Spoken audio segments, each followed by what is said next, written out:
For as long as I could remember, I had carried a secret. It was like a weight in my chest, pressing down with every breath, every conversation, every forced smile.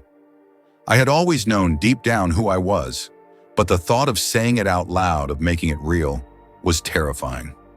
I grew up in a small town where everyone knew each other, where traditions were sacred, and where anything different was often met with whispers and avoidance.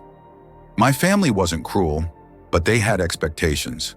Expectations I knew I would never fulfill. My father was a proud man, strong and unwavering, who spoke of family values and carrying on the family name.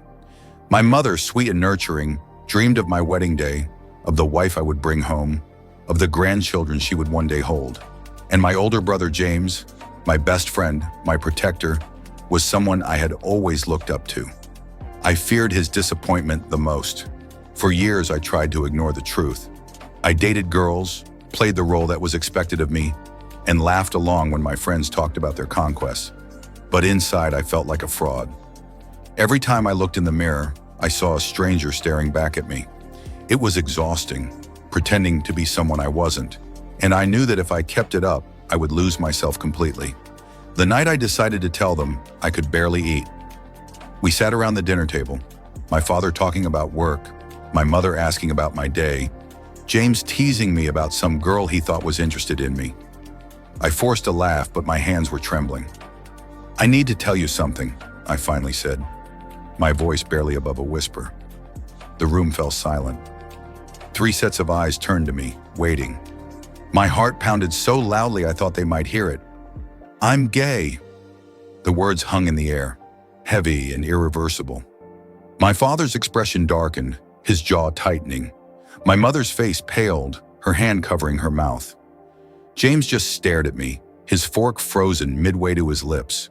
For a moment, no one spoke. The silence was unbearable. "No," my father said finally, shaking his head as if denying it could make it untrue. "No, you're not. Dad, this is just a phase," he continued, his voice growing louder. "You don't know what you're saying. I do know. I've always known. No son of mine." He stopped himself, running a hand through his hair, his frustration barely contained. "You can't be serious." "I am." My mother's eyes were filled with tears. "Are you sure? Maybe you're just confused, sweetheart." "I'm not confused, Mom," I said, my voice cracking. "I'm tired of hiding. I'm tired of pretending. I just want to be me." James was still silent. He hadn't moved, hadn't reacted. My stomach twisted. He was my best friend. Why wasn't he saying anything?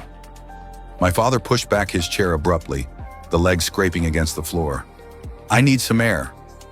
Without another word, he walked out of the room, leaving me alone with my mother and brother.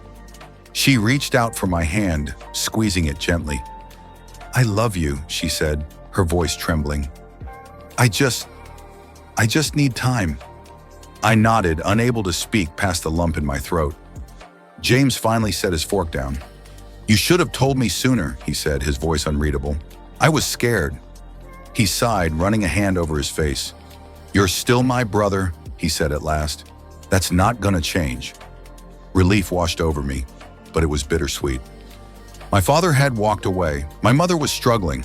It wasn't the perfect acceptance I had hoped for, but it was real. That night, I sat alone in my room, staring at the ceiling, feeling lighter than I had in years. It would take time, and it wouldn't be easy. But for the first time, I wasn't hiding anymore. And that, I realized, was enough.